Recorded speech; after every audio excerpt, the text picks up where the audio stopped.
lo que hablábamos, ¿no? Haciendo una metáfora, lo que no necesitamos en el Congreso es sangre, y Juan Cheput, congresista electo de Peruanos por el Cambio, y además también si Javier Velázquez declara que le ha hacer una campaña de bisagra, probablemente Cheput es un hombre de bisagra en estos momentos delicados, ¿no? De muchas llamadas, seguramente que no se hacen públicas, lo que se ve ya es sencillamente quién le va a tocar la puerta al presidente electo en su casa de San Isidro, pero detrás hay mucho movimiento y por supuesto también mucho interés y un grado de incertidumbre sobre cómo se van a manejar las relaciones con el fujimorismo, la fuerza de lejos mayoritaria en el Congreso. ¿Cómo está, Juan? ¿Qué tal, Gracias por estar con nosotros. Felicitaciones pues, por los resultados, no nos habíamos visto antes. Muchas gracias. La pregunta se cae madura. ¿Cómo va a funcionar este Parlamento? ¿Cómo una bancada que en buena medida es la tercera, ¿no?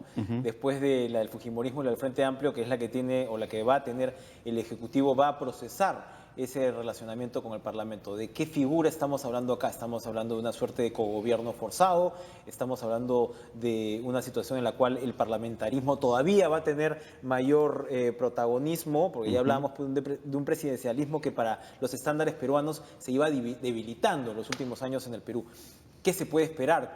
¿Cuál es la puerta que se puede abrir? De acuerdo, hasta se podría hablar de una cohabitación, ¿no? Si tuviéramos un régimen más definido. Pero yo creo que la peruana. Así es. Pero yo creo que las circunstancias que estamos viviendo nos permiten señalar que el mismo sistema, el mismo formato político merece una revisión, porque si no, no estaríamos en todas las dudas quién puede ser jefe de gobierno, quién puede ser presidente del Consejo de Ministros, qué va a pasar con esta mayoría, porque el semipresidencialismo que vivimos hace que el presidente del Consejo de Ministros sea nombrado por el presidente de la República y sea sometido a la confianza del Parlamento. El Parlamento lo podría rechazar, si es que así se cree.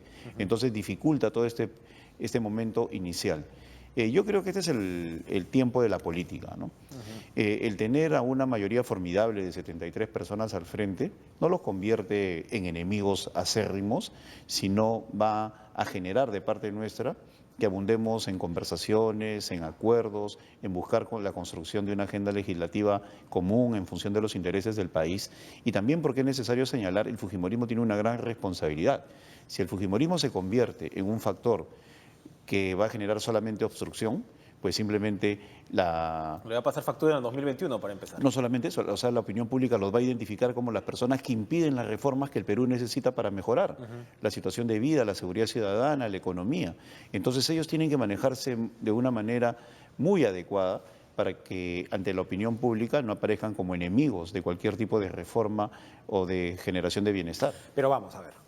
Javier Velázquez decía, coincidía con usted, ¿no? Hace minutos en el sentido de, mira, esto no es un problema en realidad programático, que puede haber pues matices, ¿no? En general, problemas programáticos de repente va a haber con el Frente Amplio, pero ya vamos a hablar de esa parte. No es un problema programático, es un problema de aliviar la fuerte tensión que se ha dado durante la campaña. Y claro, de todas maneras, si bien el fujimorismo cometió los errores que cometió, que yo creo que son incontrastables, ¿no? En el sentido, errores de fondo, no estamos hablando de un Keiko que puede haber hecho Keiko Fujimori, estamos hablando de haber mantenido a Joaquín Ramírez al frente de un partido, ¿no? Cuando el señor ya estaba investigado por lavado de activos y pasar eso por la manipulación del audio, cuando el tema estaba casi muerto. Son errores, ¿no?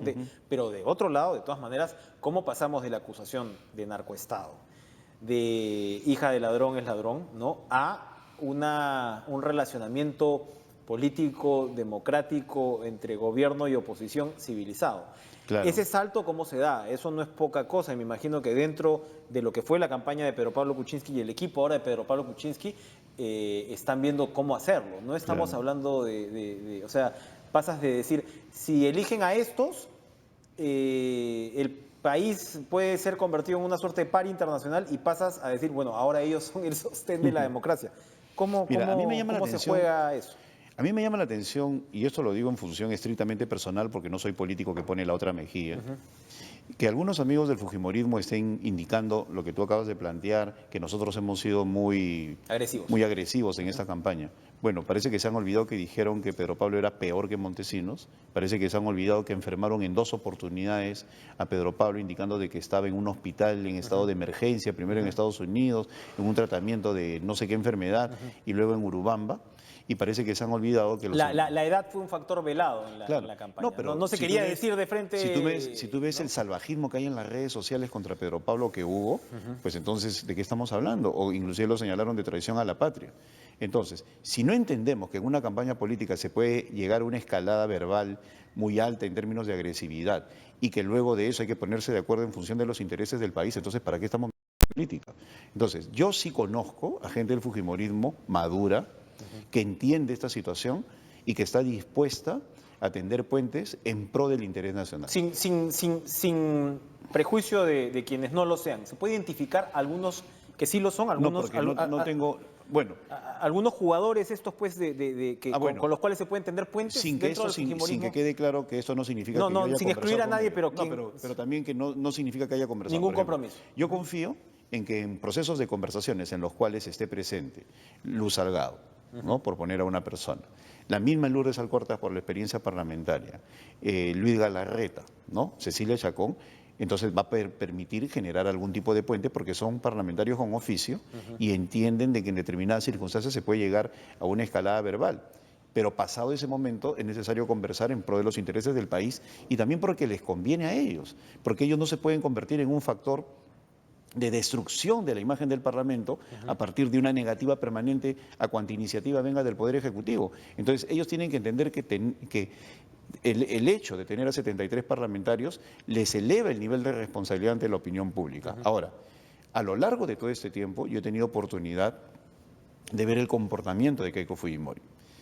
Y me consta, porque viajaba a provincias, de sus deseos de conformar un partido, como me consta el compromiso que hizo con la democracia, en el sentido que Fuerza Popular era un partido que iba a honrar su compromiso con la democracia. Con esos dos antecedentes, también confío en que en un futuro cercano, Keiko, en su calidad de mujer de Estado, pueda conversar con Pedro Pablo Kuczynski y no estar en una posición seguramente llevada por un grupete, ¿no?, de asesores sin mayor experiencia política que le dice tienes que ser agresiva, tienes que... Hay gente en esa tónica que es que le por está las diciendo... declaraciones, claro que puede haber ahí asesores Ahora, agresivos. pero sin pecar de especulativos, sabemos que quienes están muy cerca de ella, pues es el señor Figari, es la señora Ana Hertz, ¿es esta gente las que ustedes identifican? Podría ser, porque no entiendo la actitud, porque de parte de los parlamentarios electos o reelectos o que han dejado de serlo, sí hay un espíritu conciliador. Juan, Porque, sí, como te digo, simplemente para finalizar sí, esta parte, simplemente no se entiende una actitud negativa en un momento en el cual ellos tienen la responsabilidad de tener amplia mayoría en el Parlamento. Dos temas acá. Uno es la metodología operativa que se va a tener entre la Plaza de Armas y Abancay, digamos. ¿Ustedes calculan que se puede pedir, por ejemplo, facultades legislativas? ¿Es una figura que se podría dar? Que no es se decir, que debe les den descartar. facultades legislativas y que luego el Congreso ponga check sobre lo que le interese en términos pues, generales supuesto, al mira. Ejecutivo. Hay dos posiciones claras, ¿no? Una, la de construir una agenda legislativa con ellos, ¿no? Y de esa manera que se discuta, ahí vienen los tiempos del Parlamento. Es decir, se pueden demorar 2 o 3 meses porque pasa por comisiones, luego se discute en el Pleno, puede regresar a comisiones, otra comisión lo puede pedir. Entonces, los tiempos parlamentarios no necesariamente son los tiempos de urgencia de la sociedad. En ese caso, de que nosotros tengamos un paquete, sobre todo en seguridad, que en estos momentos es un clamor para la ciudadanía, el presidente está en su derecho, el presidente, en este caso Pedro Pablo Kuczynski, de entregar o solicitar delegación de facultades. ¿Qué pasa por el Congreso? La semana pasada conversábamos con Gino Costa, él decía, bueno, lo que podemos hacer sin el Congreso, ¿no? Es un poco todo lo que tiene que ver con reubicación de la policía, facultades pues, de investigación, fortalecimiento pues, de todos estos departamentos. ¿Qué cosa en lo de seguridad ciudadana sí es fundamental el concurso del Congreso? Bueno, en materia económica, ahí se tendría que ver toda la parte tributaria. En materia de la misma policía o de seguridad ciudadana, ver determinados regímenes que en estos momentos obstaculizan la labor de la policía, ¿no? Revisar inclusive aspectos vinculados a la flagrancia, todo ese tipo de cosas, el papel de la inteligencia, el aspecto preventivo. En materia de lucha contra la corrupción, empezar a ser más previsores que reactivos. El fujimorismo podría demandar desde el Congreso, tendría posibilidades, por ejemplo, de mover una propuesta bandera de ellos como la restitución del 24/24, o eso está fuera del campo de acción que puede No, pero en tener ese ahí caso el no se Congreso? necesitaría una iniciativa legal, ¿no? Sino simplemente exigir de que nosotros continuemos Eso es con facultad eso. del Ejecutivo. Esa es facultad del Ejecutivo y para eso ellos podrían exigirle al ministro a través de la formación de opinión, o de un dispositivo legal que lo fuerce a hacerlo, es decir, darle ya categoría de ley, pero eso sería ir en contra del sentido de entender que el Ejecutivo también tiene potestad para regresar la norma, observarla. Otro punto crucial de diferencia es el tema tributario que usted lo acaba de mencionar. Ellos estaban en contra, en su momento Elmer Cuba, que fue pues el economista que se sumó, en realidad pues en la última parte de la campaña al fujimorismo, fue muy crítico con la propuesta de PPK. IGB ustedes no lo pueden tocar sin el concurso del Congreso, renta no puedes tocarlo sin el concurso del Congreso. Ustedes están de repente ya... Por mandato constitucional obviamente tiene que haber una... Procesando lo que podría ser ya ir relativizando esa propuesta, ¿o van a seguir adelante con ella? Bueno, nosotros somos conscientes de que tenemos que tratar eso en el Congreso y para eso hay que construir una agenda legislativa. La agenda legislativa resume las exigencias del Ejecutivo y las urgencias del propio Legislativo. Entonces, allí viene una primera confrontación política, ¿no? O sea, convencerlos a ellos de la necesidad de sacar adelante estos temas. Por otro lado... De repente ellos lo que pueden decir es algo así como, bueno, que el Ejecutivo se haga cargo y que asuma la responsabilidad de los resultados de esto también. No sé claro, si haya alguna especie de figura. Puede darse ese caso. Si en la agenda legislativa nosotros colocamos los temas de materia tributaria y son aprobados por el Congreso, pues después viene el control de parte del Legislativo sobre las medidas. Lo mismo sucede con la delegación de facultades. No es un cheque en blanco. Nosotros podemos decir, en vista que la ciudadanía está reclamando medidas urgentes en materia de seguridad ciudadana, pues simplemente, por favor, permítanos hacerlo. Entonces, lo hacemos, pero el control no claudica en el Congreso. El Congreso continúa haciendo un control sobre las medidas que se han tomado. Relación Congreso-Ejecutivo es un elemento. El segundo ingrediente probablemente de la gobernabilidad es la conformación del gabinete. Conversaba yo con Pedro Pablo Kuczynski la semana pasada y él coincidía, ¿no? Seguramente pues ya lo tiene bastante calibrado, en el riesgo que representa tener... algunos de los pocos miembros del Congreso en el gabinete.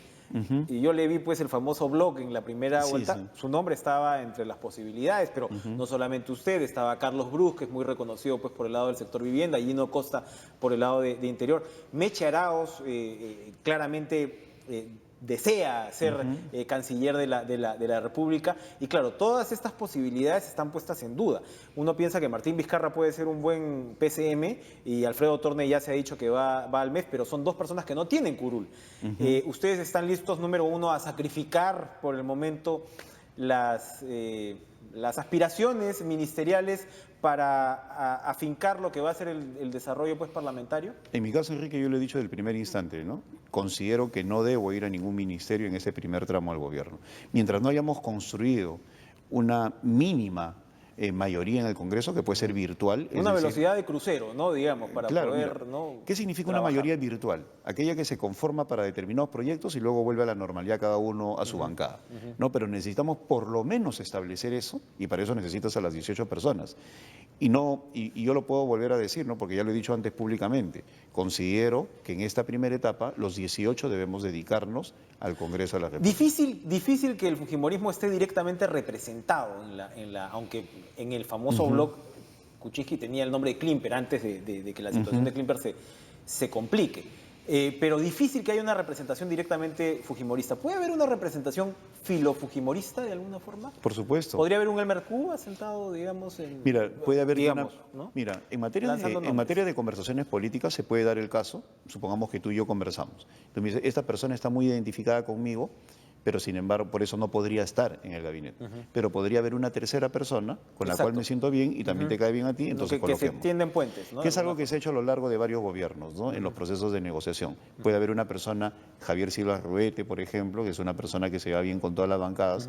En su momento fue un ministro de Economía que gozaba del consenso de todos, ¿no? Alan Wagner en la Cancillería. Entonces, hay personas con esa personalidad y con ese corte que facilitan la conversación política. La última, Juan Cheput. El tercer factor, como yo lo veo, de gobernabilidad, no sé si estamos especulando demasiado o no, pero creo que es un actor silencioso, es Alberto Fujimori, el destino de Alberto Fujimori.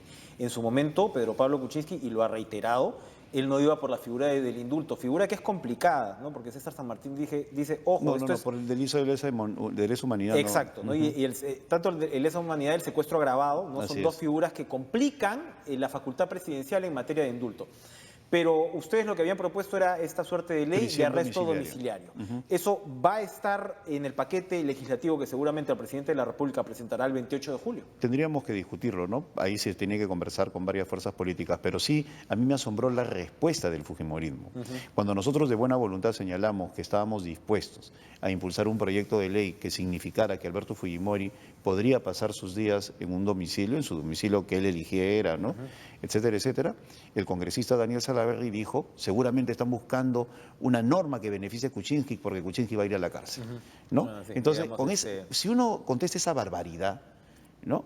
A pesar de que hay un gesto de buena voluntad. ¿Eso lo dijo en nosotros. campaña o...? Lo dijo en la televisión, yo lo vi. En campaña. En campaña. Ya, bueno, pero es una barbaridad, claro. pues, ¿no? Entonces, después dicen que somos agresivos nosotros, ¿no?